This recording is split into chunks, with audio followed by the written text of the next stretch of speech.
Per Dirjen GTK Kemendikbudristek nomor 1019 sekian mengenai petunjuk teknis pelaksanaan program PPG dalam jabatan tahun 2022, juga disebutkan mengenai pedoman penyusunan rencana pelaksanaan pembelajaran berikut cara mengembangkan rencana pelaksanaan pembelajaran. Di mana untuk komponen dan sistematika RPP sudah disebutkan, bisa teman-teman lihat. Yang pertama ada sekolah, mata pelajaran, kelas ataupun semester, dan alokasi waktu.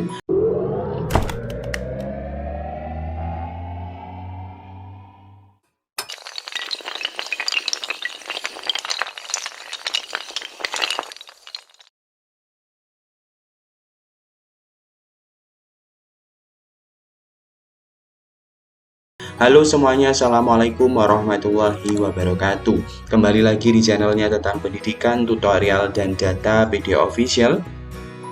Kali ini PD Official akan membahas kembali mengenai Per Dirjen GTK Kemendikbudristek mengenai petunjuk teknis pelaksanaan program PPG dalam jabatan, khususnya untuk pedoman penyusunan RPP atau rencana pelaksanaan pembelajaran, dan bagaimana mengembangkan RPP berdasarkan Per Dirjen tersebut. Namun sebelum saya jelaskan, bantu untuk mengembangkan PD Official dengan cara subscribe, like, komen, dan share. Oke teman-teman semuanya, jika teman-teman buka di lamannya ppg.kemendikbud.go.id, di sini ada informasi mengenai Per Dirjen GTK Kemendikbudristek nomor 1019-PD-00.0002 yang diterbitkan. Informasi ini yaitu pada tanggal 21 Maret tahun 2022 pukul 10:24, dimana jika teman-teman download nanti ada informasi mengenai petunjuk atau pedoman penyusunan RPP-nya. Bagaimana pedoman penyusunan RPP, teman-teman bisa lihat di layar ini, saya tunjukkan ya teman-teman semuanya. Oke, di pedoman penyusunan RPP kita coba cek. Untuk pedoman penyusunan RPP bisa teman-teman lihat di halaman 112. Namun sebelum saya jelaskan, bantu untuk mengembangkan video official dengan cara subscribe, like, komen, dan share. Nah, pada salinan juknis PPG dalam jabatan, khususnya di halaman ke-112, di sini disebutkan untuk pedoman penyusunan RPP, rencana pelaksanaan pembelajaran. Yang pertama ialah teman-teman diminta untuk mengetahui komponen dan sistematika RPP. RPP merupakan rencana pembelajaran yang dikembangkan secara rinci dari suatu materi pembelajaran atau tema tertentu sesuai dengan silabus. Komponen RPP mencangkup 1. Identitas sekolah atau nama satuan pendidikan, mata pelajaran dan kelas atau semester, alokasi waktu, KIKD indikator pencapaian kompetensi, tujuan pembelajaran, materi pembelajaran, pendekatan, model dan metode, media atau alat, bahan dan sumber belajar, langkah-langkah pembelajaran dan penilaian pembelajaran. Secara operasional, RPP diwujudkan dalam format sebagai berikut. Teman-teman bisa melihat ini format RPP, rencana pelaksanaan pembelajaran, sekolah teman-teman, mata pelajaran, kelas atau semester, alokasi waktu, terus kompetensi inti yang terdiri dari kompetensi sikap, pengetahuan, dan keterampilan, di mana untuk sikap khusus untuk agama dan PKN, sedangkan pengetahuan dan keterampilan itu untuk seluruh mata pelajaran. Poin yang B ialah kompetensi dasar, yaitu KD dan KI pengetahuan dan KD serta KI keterampilan. Poin yang C, indikator pencapaian kompetensi atau yang sering disebut dengan IPK, yaitu indikator KD dan KI pengetahuan serta indikator KD dan KI keterampilan.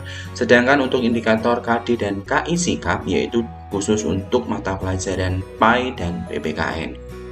Poin yang D ialah tujuan pembelajaran. Poin yang E ialah materi pembelajaran, rincian dari materi pokok pembelajaran.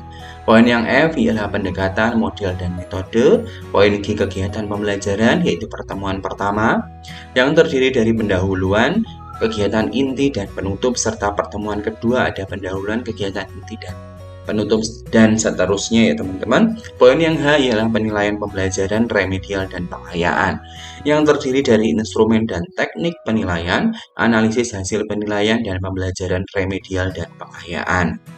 Sedangkan poin yang I, media, alat, bahan, dan sumber belajar terdiri dari media, alat, bahan, dan sumber belajar yang digunakan.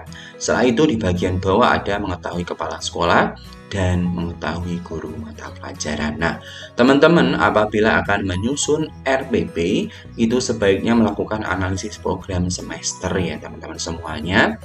Nah, selanjutnya ini akan dibahas mengenai mengembangkan RPP dengan menggunakan format yang saya sebutkan di awal tadi. Ini ya teman-teman di halaman 112. Sedangkan untuk pedoman pengembangannya ini dibahas di halaman 114. Dari mulai 114 di sini ada tabel 2 rambu-rambu pengembangan RPP. Yang pertama itu ada identitas sekolah, yaitu diisi dengan nama satuan pendidikan. Mata pelajaran diisi dengan nama mata pelajaran seperti tertera pada struktur kurikulum. Poin yang C, kelas ataupun semester diisi dengan kelas dan semester yang terdiri dari ganjil ataupun genap. Alokasi waktu diisi jumlah jam pelajaran hasil analisis program semester. Kompetensi inti disalin dari kompetensi inti yang tertuang pada kurikulum. Kompetensi dasar, KD disalin dari buku KI-KD sesuai mata pelajaran yang diampu. Sedangkan rumusan KD dituliskan untuk KD dari sikap khusus pelajaran agama dan PKN. Sedangkan KD dari pengetahuan dan keterampilan itu untuk setiap mata pelajaran. Indikator pencapaian kompetensi atau IPK minimal 1 KD diturunkan menjadi 2 indikator pencapaian kompetensi.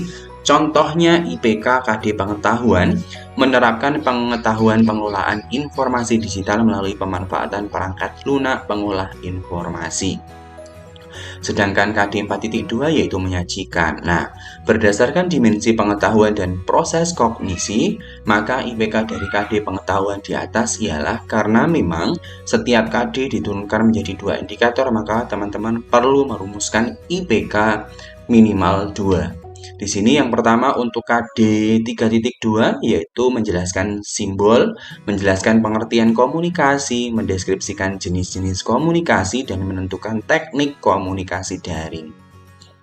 Sedangkan untuk KD 4.2 contohnya menyajikan hasil pengelolaan informasi digital melalui komunikasi daring online. Jadi seperti itu ya teman-teman semuanya.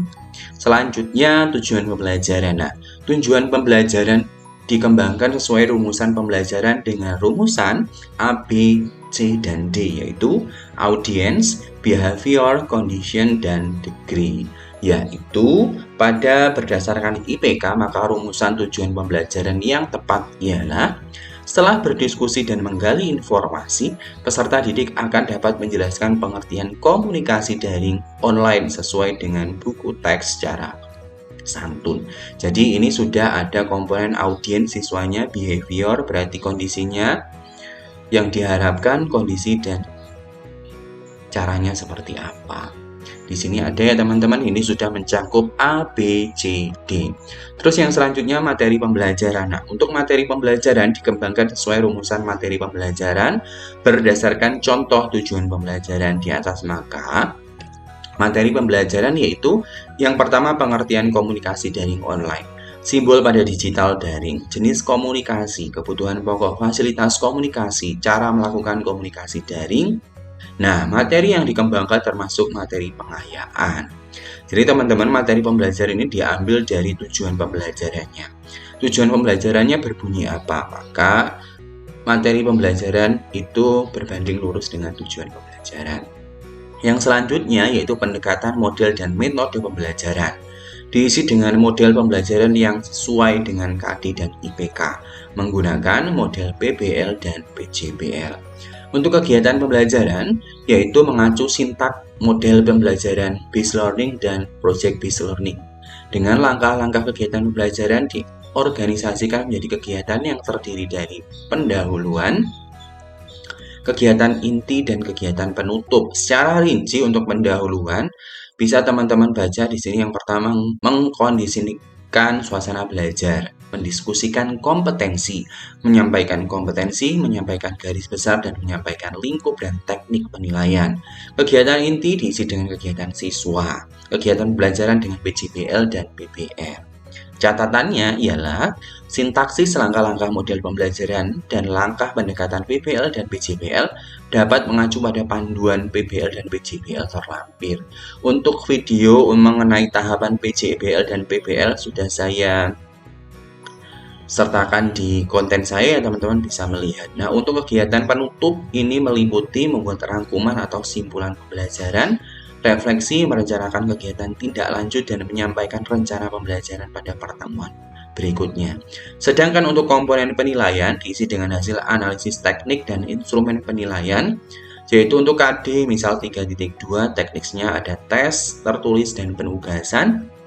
Instrumennya apa? Soal tes tertulis dan lembar tugas. Sedangkan untuk KD 4.2 itu teknisnya tes praktik atau uji kerja dengan menggunakan lembar soal praktik dan lembar observasi unjuk kerja. Terus untuk media, alat, dan sumber belajar diisi dengan sarana, alat bantu, dan bahan yang digunakan dalam proses pembelajaran di setiap RPP. Sumber belajar dapat berupa buku, media cetak elektronik, alam sekitar, atau sumber belajar lain yang relevan untuk setiap pertemuan sesuai dengan ketentuan KD. Sumber belajar ditulis sesuai dengan ketentuan penulisan literatur atau referensi. Contohnya, untuk KD 3.2 yaitu menerapkan pengetahuan pengelolaan informasi digital melalui komunikasi daring. Ini media, alat, bahan, dan sumber belajar bisa N-Focus atau LCD. Alat bahannya bisa teman-teman cari ya, sumber belajarnya bisa buku teks, pembelajaran, buku referensi, link materi, dan lain sebagainya. Jadi seperti itu ya teman-teman untuk pedoman penyusunan RPP bagi teman-teman mahasiswa PPG dalam jabatan tahun 2022. Teman-teman bisa lihat di halaman 112 untuk pedomannya, dan pengembangannya bisa dilihat di halaman 114 yang bisa teman-teman download untuk salinan per Dirjen GTK Kemendikbudristek, yaitu pada laman ppg.kemendikbud.go.id. Mudah-mudahan apa yang saya jelaskan dapat dipahami oleh teman-teman semuanya. Sebelum saya tutup, saya ingatkan jangan lupa tinggalkan komentar pada video ini, subscribe, like, komen, dan share media official channelnya tentang pendidikan, tutorial, dan data. Salam data, salam literasi, saya tutup. Wassalamualaikum warahmatullahi wabarakatuh.